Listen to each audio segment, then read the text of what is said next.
stop.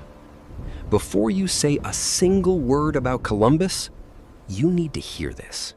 Over 200 years before Columbus ever touched a ship, a king from Africa launched the most audacious ocean expedition in human history.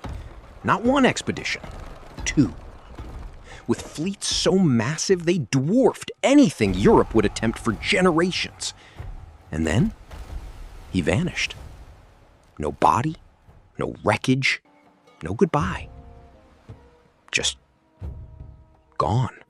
His name was Abu Bakr II, and the story that historians have buried for centuries is about to change everything you thought you knew about who discovered America.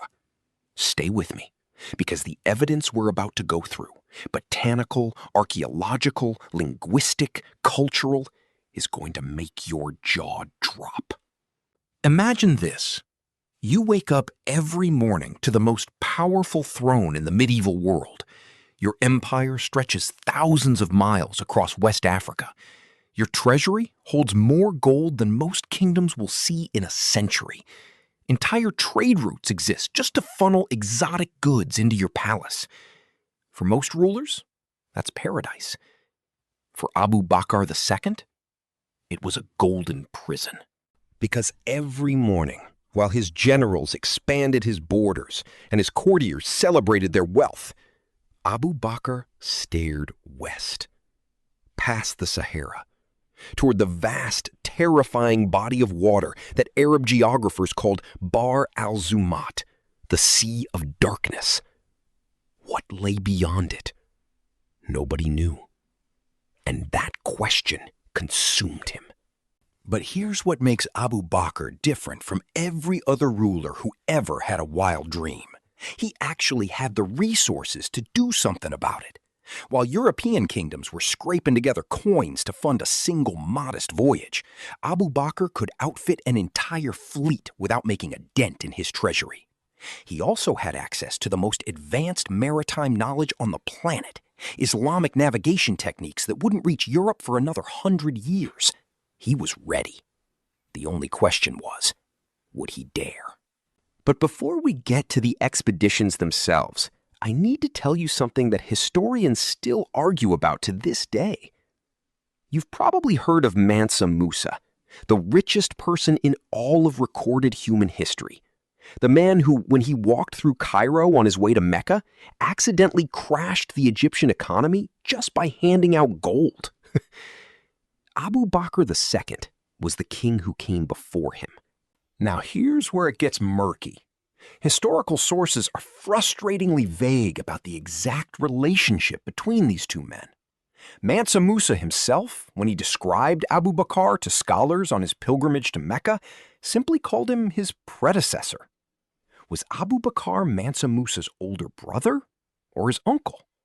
It might sound like a small detail. It isn't. If he was Mansa Musa's brother, it suggests a shorter reign and maybe a sudden, impulsive decision to abandon the throne.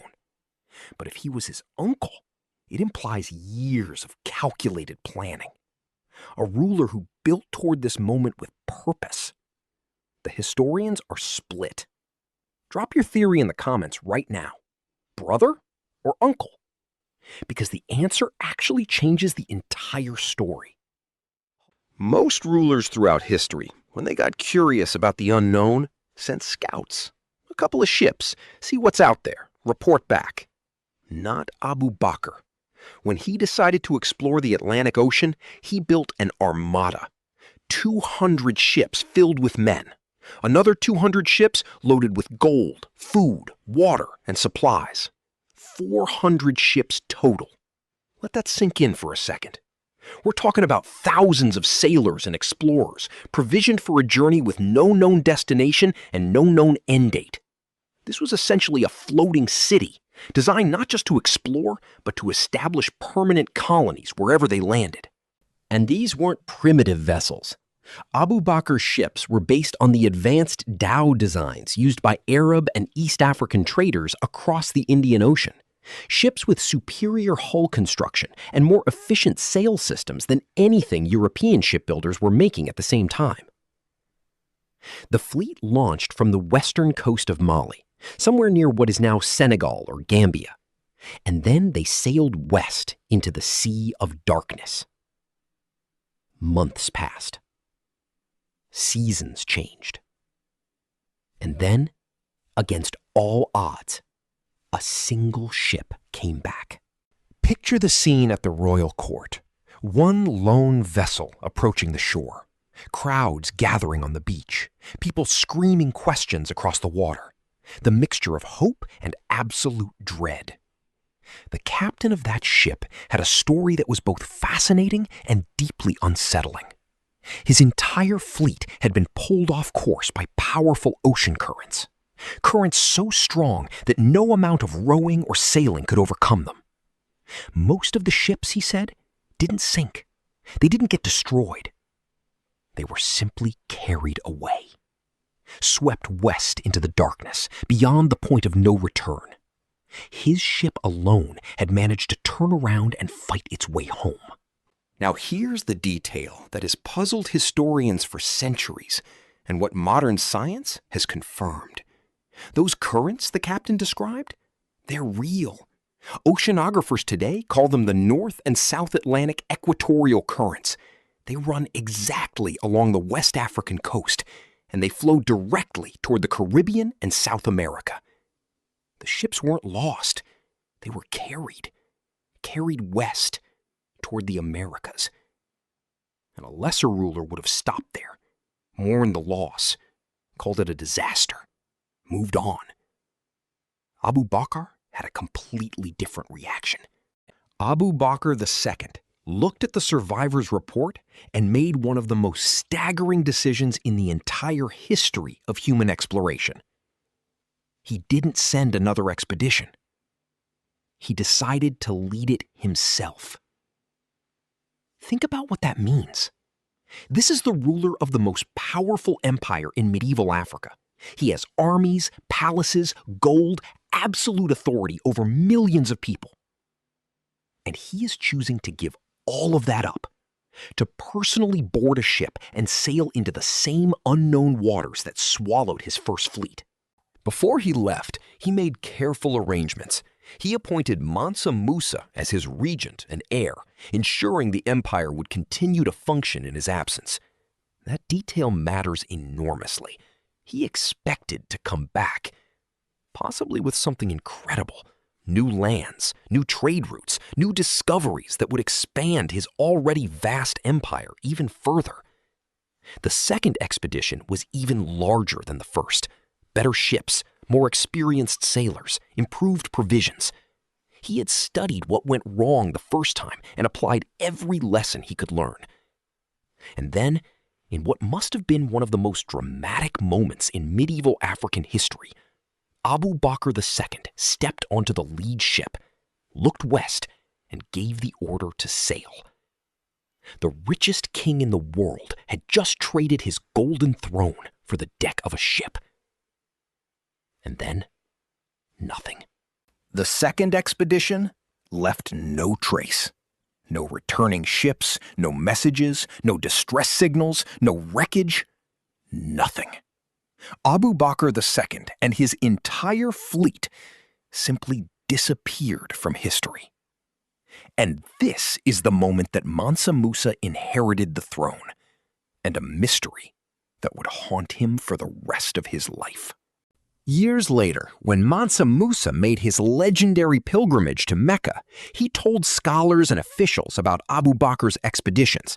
It's almost entirely from these conversations that we have any historical record of the vanished king at all.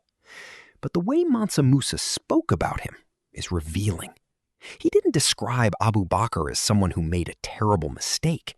He spoke of him with deep respect and even reverence. The expeditions, in his eyes, were noble undertakings, not foolish gambles. And there's one more thing.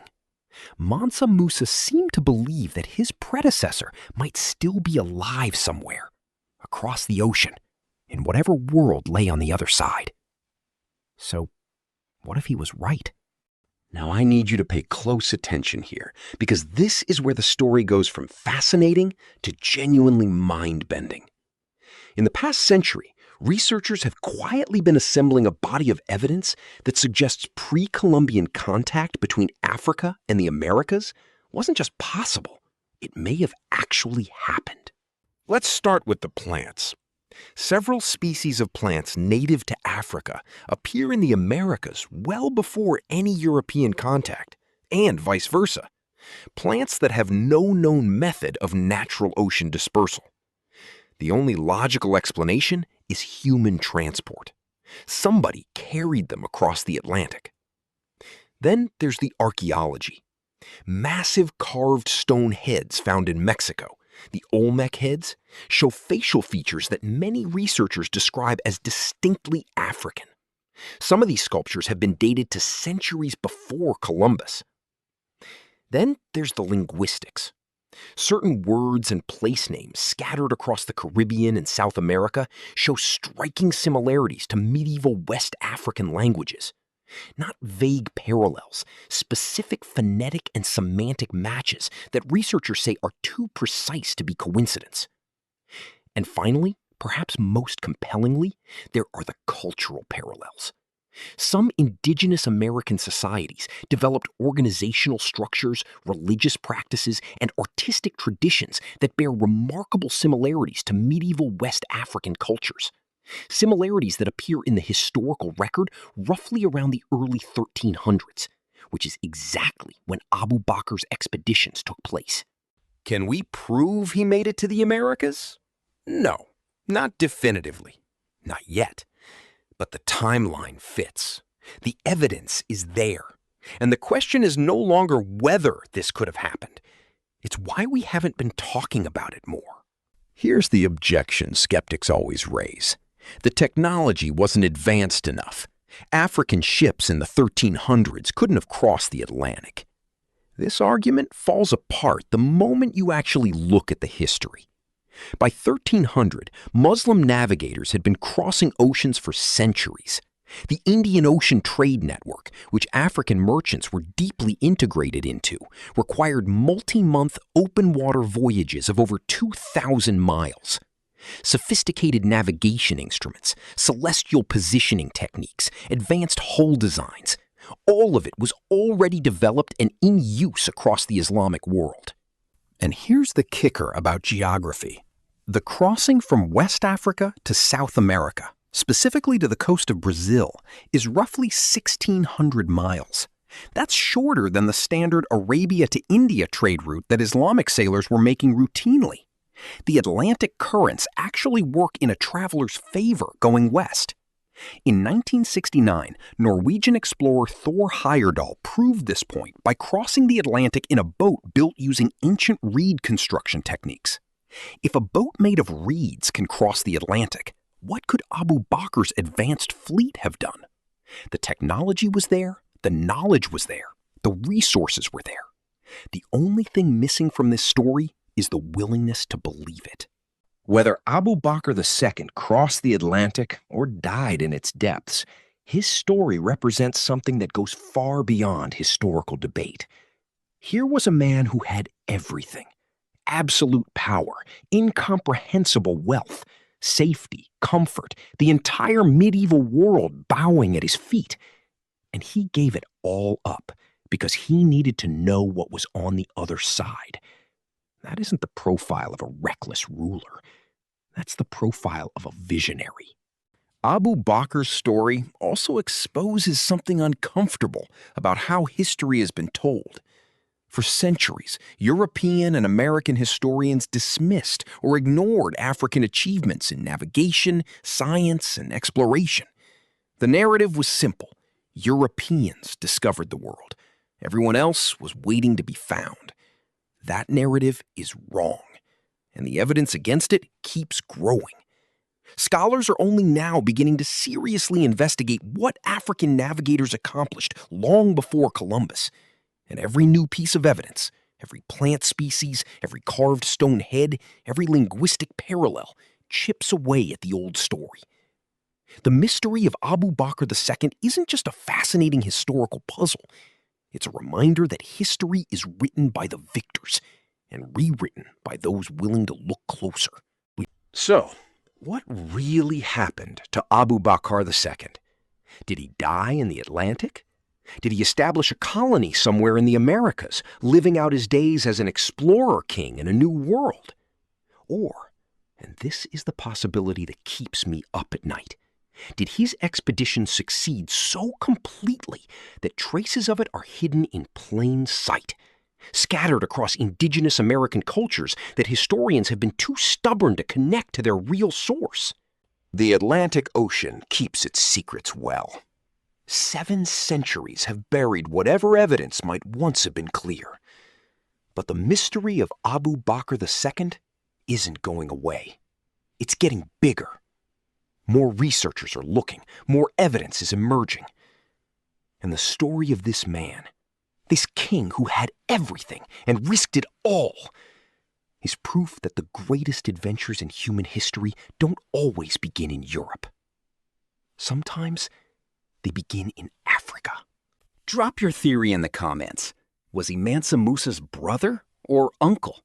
Do you think he made it across? And most importantly, why do you think this story has been buried for so long?